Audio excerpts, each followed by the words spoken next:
Do you know how to survive Halloween Horror Nights? Find out the best tips on this week's episode of the Theme Park Hipster Show. Hey, Theme Park Hipsters! It's your host, NikkyJ, the owner of ThemeParkHipster.com, where I help you plan the best solo theme park vacations with the latest tips, reviews, personal stories, and more. This week, we have my good friend Diamond of Diamond Hearts Theme Parks radio show and podcast. She is also the owner of RideSoother.com, where she helps you learn those major tips for conquering all those crazy rides and still come off feeling like a normal being. Anyways, this interview is so much fun. We're just kicking it, relaxing, talking about our favorite tips for Halloween Horror Nights, of course, because it's that time of year. So I hope you enjoy this interview. It is more of a chat with good friends who love all of the hunts at Universal Studios. So let's listen. Okay, guys, we have Diamond today, and you know her. She was here on episode 29 last year when we were talking about some of the best things you can do for the fall at theme parks, not only in Orlando, but I think we went all over, even in Texas. Welcome, Diamond. Hey, how are you? I am doing good. And you know, it's our favorite time of the year. Love it. The fall. Yes. Food and Wine Festival. You have Howl-O-Scream at Tampa. You have Six Flags Halloween things. And you have the Mac Daddy of all Halloween events. Not Howl-O-Scream. I'm still in Tampa. Halloween Horror Nights. Halloween Horror Nights. Yes. This is one of the biggest events. I feel like it's like the quintessential place you need to go. So before we get into all of the tips that we're going to talk about today, how did you kind of get introduced into the world of Halloween Horror Nights that made you take your first trip? I used to listen to a lot of theme park podcasts, and it was the Diz Unplugged, I believe, Universal Edition is where I first heard them just talking about how amazing it was. And they were talking about how it's not like the other theme parks because they have like licensing permissions from these big studios. So they're building sets and the directors come in. And so I'm a big movie fan too. So I thought it would just be cool to walk through some of these IPs and see what they did with it. More so than the scares, because we've talked about it before, I'm a huge scary cat. So that's how I got introduced to Halloween Horror Nights. Well, that is an interesting story. Now, when you eventually started going, what year was it again that you went your first time? My first year was 2017, I believe. Yes, okay. 2017. And what was like one of the tips that you learned starting to go in 2017 that you think is like, okay, when you're starting to plan for Halloween Horror Nights, this is the first thing you got to remember before you get there? Which I feel like was so helpful too, is to utilize the stay and play if you can do it. And that is to make sure like you buy a park ticket for Universal Studios. And if you buy a ticket for Universal Studios in Orlando and a Halloween Horror Nights ticket, you can stay while they switch everything over. They close the park early, and then they'll put you in a holding area. And I believe there's a couple around the park. And then you just wait there until they switch everything over. And then when the park actually opens for Halloween Horror Nights, you're already in there. So you kind of get dibs at whatever house you want to get. And you can usually get about 2 mazes ahead of people still trying to check in with their tickets. So I feel like that was a fantastic tip. That is a great tip. And you might say 2 mazes. You guys are actually counting mazes. No, it makes a difference when you know you can get 2 mazes in. Yeah. Before people come. Like, that is a big deal, because if you're coming just for one night and you're trying to get all the mazes done, you really have to start early. That is a big deal. It's almost, I'd say the chances of you getting through all of them in one night without an express pass, you have to have a solid, tight game plan ready to do it. And a miracle. Yeah. Yeah, for sure. So yeah, stay and play is great.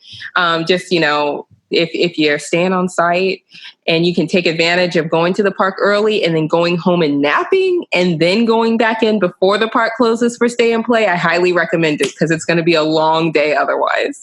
Yep. Now, stay and play. Okay. If that you're going to be starting early. So one of my tips is to wear really comfortable shoes. And I'm not saying, oh, I wear these all the time. These some nice flip-flops. No, that's not going to work. You're going to want some sneakers that, these are your go-to sneakers. These are the sneakers where when you having that long day working, walking, anything, you need that kind of sneakers. Because the first time I went to Halloween Horror Nights, I was trying to be cute. I was in college trying to be cute. And I had sneakers, but they were like, just, fashion type sneakers. And I did not think I was going to make it back home. My feet were killing me. I threw the shoes away because I was so mad at the disappointment. You were like, you let me down. You got to go. Oh my God. It's painful when you do a lot of walking and you're like, mazes, but no, you're walking to the mazes. You're walking through the lines to get into the maze, and the lines are like very, very long. Even if there's not people waiting, it's like a little maze outside the maze. It is. It's a bunch of switchbacks. So you just go back and forth, back and forth. So, if you're in Forbidden Journey or something, it's like marble floors. Maybe you can lean, there's nothing. There's just rope. So you can't lean or any feet relief. So yes, I made the same cardinal mistake too, Nikki. And I've talked about this before, but my cousin, and my husband, they stopped me from wearing flip-flops down there because I was trying to be cute and I had like a whole Stranger Things outfit, my cousin, he was like, these are New Balances and I wouldn't wear these anywhere outside of here, but have memory foam. So stop trying to be cute. And I'm so glad he said that. So my gosh. That's probably one of the best tips you can give. First of all, he is a winner with the memory foam because I need to step up my game. That is amazing. Yes, it's not. Yes, we're not kidding. It's serious. Your feet really do wear down. It's different from being in the park all day. Okay, you mentioned earlier about Express Pass, and that is a tip, guys. I know we said we're going to try to do 5, but it's kind of hard. But with the Express Pass, have you been able to get it for both years that you have been there? I've never done it, but I hear so many people say they can get everything done in a day. Have you? Have I got the Express Pass? Uh-huh. Yeah. The first year I went, I didn't because I didn't know much about Halloween Horror Nights as far as having a great game plan because back, I don't want to sound old. The first time I went in 2005. Back in my day. There wasn't a lot of websites giving you advice. So I just kind of went. I did everything wrong the first time. And it was still actually at Islands of Adventure when I went the first time. And oh, wow. Yeah. So I didn't know anything. I was just freestyling. I had no plan. I'm surprised we even got on one house because it was crazy. But after that time I went, I got really serious. And I was like, okay, next year I'm going to go prepare. And luckily, the local TV station was doing a contest where if you watch a program and you saw something flash, you call into the station and I want tickets. So that's how I went in 2006 was on radio station tickets. And then I bought the Express Pass and I never went back. Now, if I don't have Express Pass, I can't do it. Really? Yeah. Yeah. Wow. Do you get everything done when you use it? Oh, yes, I do. It's still kind of hard to get it done with Express Pass because Express Pass, it doesn't eliminate the wait time. It just cuts it down in half. So, okay. But it's still better than waiting in that line. And you do kind of feel special. No, I look at the people walking by with Express Pass and I'm just looking them up and down hating from outside the club. So yeah. All right. And so what is your next tip for Halloween Horror Nights? I'd probably say, and I feel like this is kind of hard to do because they do it so well at Halloween Horror Nights because they hide so well.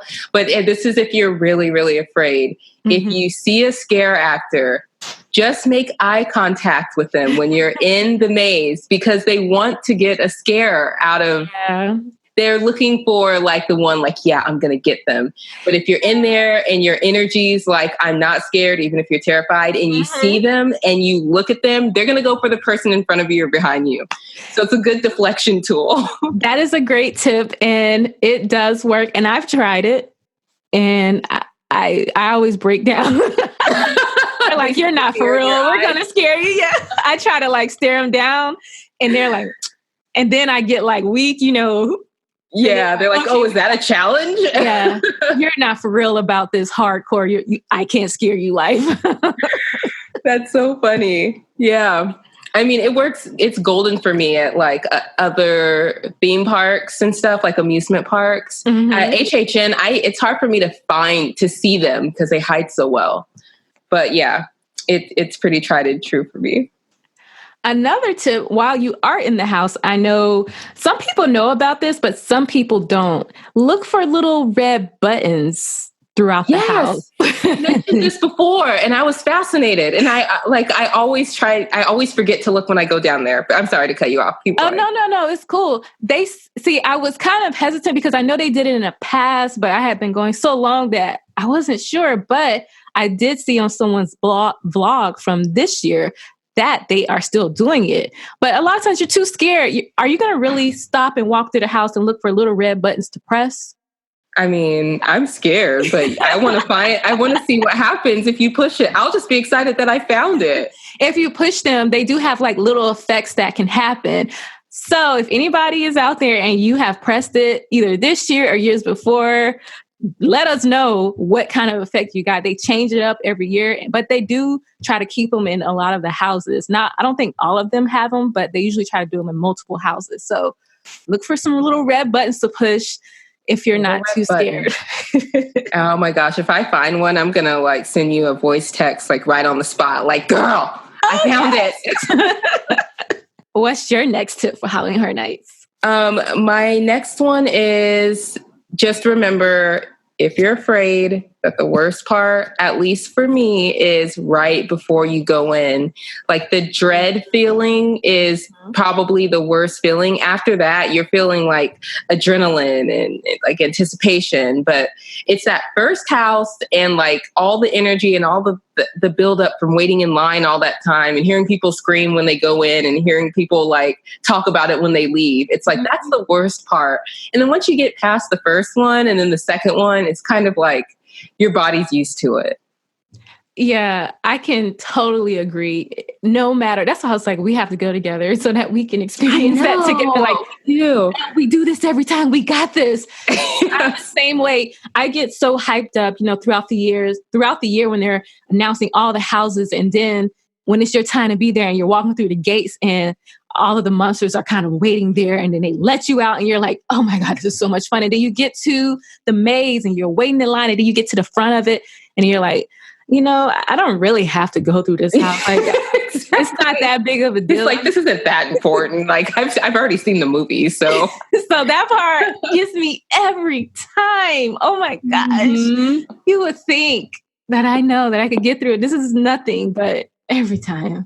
It's a weird feeling that you get. Yeah, you just want to like, it's like your body goes into fight or flight mode. And yeah, but I don't know. It's all a part of the fun too. Because then once you get through it, you just feel like, yeah, I did it, Another way to kind of help deal with the pre-house jitters is to kind of, if you're an adult of age, have a nice little cocktail before you go into the house. It's kind of take off the edge.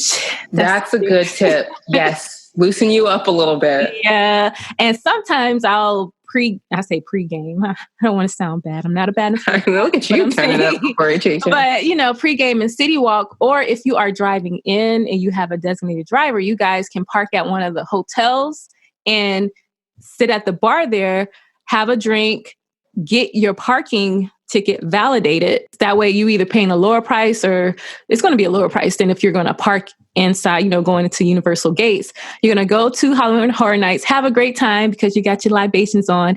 And when you are leaving, instead of trying to get out of that whole big Halloween Horror Nights crowd where everybody's trying to get their cars out, you'll be over at one of the hotels. You just go. Ooh, that's a great tip. If I lived out there, I would take advantage of that. That's a really good tip. So you can get your car validated at one of the hotels and then just go do everything like normal? Mm-hmm.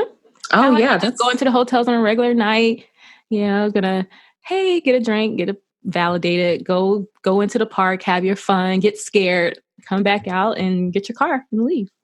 Now, what is your next tip for Halloween Horror Nights? All right, and this is the last one I had. We pretty much covered the other ones. I know we get so excited. We get excited. We looped around and everything. So my last tip, and I haven't done it myself, but try the pizza fries and try all the good food. They have all the special food that they always promote, and I know pizza fries is one of the things. Mm-hmm. So, make sure you try one of those. And some of them are inspired off of the movies that they're doing the mazes on. So definitely try the food there. Yeah, and I know that we are in Stranger Things season for the last year, this year, and probably next year. I have a feeling because the whole Walking Dead thing. But mm-hmm. They do have a lot of Stranger Things references for this year. And, you guys can catch that while you are there. I think they have the ice cream parlor where they worked at. So, do they this year? Yeah, I don't think that's cool. I cannot think of the name of the ice cream parlor, but I don't think they're calling it that because of probably some kind of copyright thing or treat. Yeah, but it's there, the colors and everything. So definitely try the trees. That is a great tip, and I want to try the pizza fries because this is Halloween Horror Nights. I feel like they're getting so good overall. Yeah, everybody talks about the pizza fries. So you haven't had it either? No, because when I was going to Halloween Horror Nights, food was not the attraction. Well, yeah, that's my problem too. It's we're trying to get everything in with a certain amount of time. So I don't even think we ate. Bonus tip with that is if you are a local, to probably get one of the passes where you can come back throughout the year, kind of like your own annual Halloween Horror Nights park hopper. I don't know, some kind of pass. I forgot the name of it, but it's a pass that you can go back to Halloween Horror Nights throughout the year multiple times during the season while it's open. So yeah, no, that's a great tip. All the stuff we talked about with trying to get express passes and do all this stuff, if you can just go back if you're local, that would be ideal because then there's no pressure. Good. All right. So my final tip is to watch vlogs. Like I said, because I watch them even on years when I don't go, I watch them and I sit around and I just wait for someone to upload their first vlog. So if you are ever that person when the new year comes and you upload your vlog, I am waiting. And I did it this year. It gets you excited. It lets you know kind of what to expect. If you are a type of person who doesn't want to be spoiled by any of the houses, then I recommend probably not watching someone who's there on a media trip, but just watching people there who are just filming it regularly, because you can't film inside the houses unless you are there for a specific night for media. So everybody else should be okay. You should be able to watch their vlogs. Yeah, they're so much fun to watch. And last year I did the same thing. I ate them all up. But this year I'm still really hoping some kind of way I can get down there and experience it. So I don't want to be spoiled. So I'm avoiding it like the plague. So yeah. And I hope you can come too. But I understand, I don't want to pressure you. Can you pressure? Can you text my husband or something, send him something like, hey, that would be great. Then we can go and have drinks or something. Definitely. Oh my God. We would have so much fun. I know. Too much fun. I know. Well, thank you so much, Diamond, for joining the show. It is always great to have you here and us talking about Halloween Horror Nights, guys. We could have went on for so much longer. We're both trying to okay, let's just stay focused and focus on the tips. Definitely trying to just watch the time, keep it short. Because we could have went in so many directions. On and on. We have so many episodes to come in the future. So we have a lot to talk about. So, we'll just talk about tips for now. And that's it. Yeah. All right. Thank you so much for joining the show. Where can everyone find you? You can listen to my shows called Diamond Hearts Theme Parks. And if you're listening in the DFW area, you can listen on iHeartRadio on Talk Radio 1190 AM or the iHeartRadio app. Or you can, find it on Apple and Spotify and all the places for podcasts. It's called Diamond Hearts Theme Parks. And you can find me on Instagram at Diamond Hearts Theme Parks there too. All right. Thank you so much. Thanks, Nikki. Thank you for having me. Welcome back, guys. Now, wasn't that amazing? Did you enjoy that interview with me and Diamond just chatting about some of our favorite tips at Halloween Horror Nights?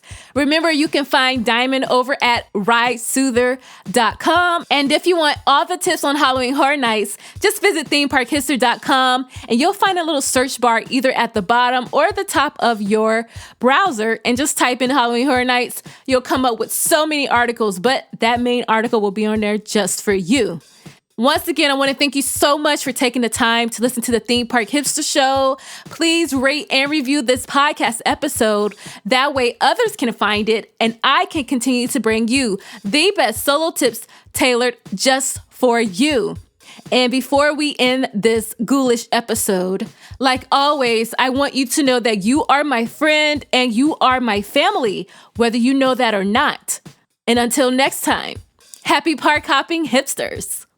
The content on the Theme Park Hipster Show represents my own and not those of any organizations or activity mentioned. I am just someone here who likes to share my own stories to you and hope that I can help you have the best vacation ever.